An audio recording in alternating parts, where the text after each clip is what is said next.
The number of borrowers defaulting on their student loans has jumped dramatically. As of March 2026, more than 9 million students are in default. Data shows more than 4.2 million borrowers defaulted between April 2025 and March of 2026. The most dramatic increase was in 2024 after a Biden-era freeze on loan payments ended after the pandemic.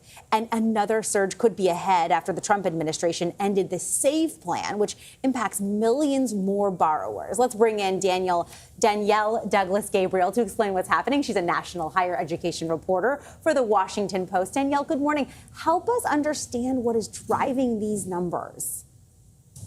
So thanks for having me. And, we're seeing this spike in defaults because all of the protections that were afforded borrowers because of the pandemic are completely over.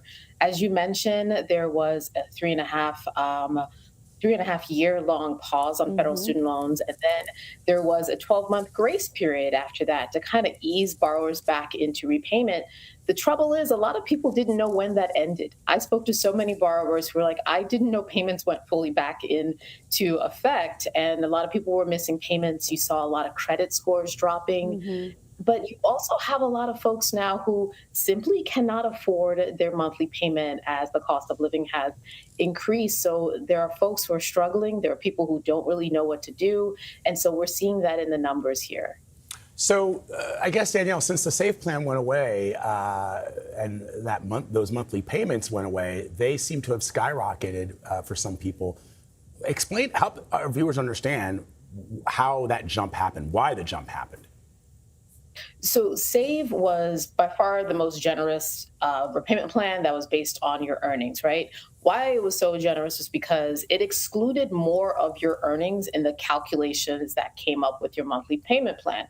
Now, with that loan payment program gone, the remaining ones certainly can be helpful, but they're not going to be as low a monthly payment as what you saw in SAVE. So there are a lot of people now who are switching to other plans and seeing sometimes a $100, $200 increase in their monthly bill, sometimes double, depending on how much they owe. And so they're having a really hard time trying to figure out how they're going to make those payments. Those are significant increases, Danielle, and that impacts not only what you're able to pay for when it comes to your groceries and your other monthly bills, but the big issue of default. What's the support out there for people who are worried about going into defaults?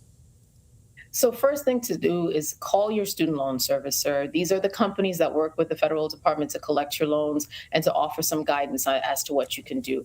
One of the other great resources is going on federal student aid, studentaid.gov, which you can find a lot of information about rehabilitating your loan. If you're in default, you can make, I think, 9 consecutive payments within a 10-month span to bring your loan back current, which will help with your credit, which will help to find you a payment plan that you can afford. So you can take these steps to avoid the worst of default, which among many others is wage garnishment, having the federal government take a portion of your monthly payment. And you certainly don't want that, especially in this economic climate. All right, Danielle Douglas-Gabriel, thank you for that clarity in your reporting. We appreciate it.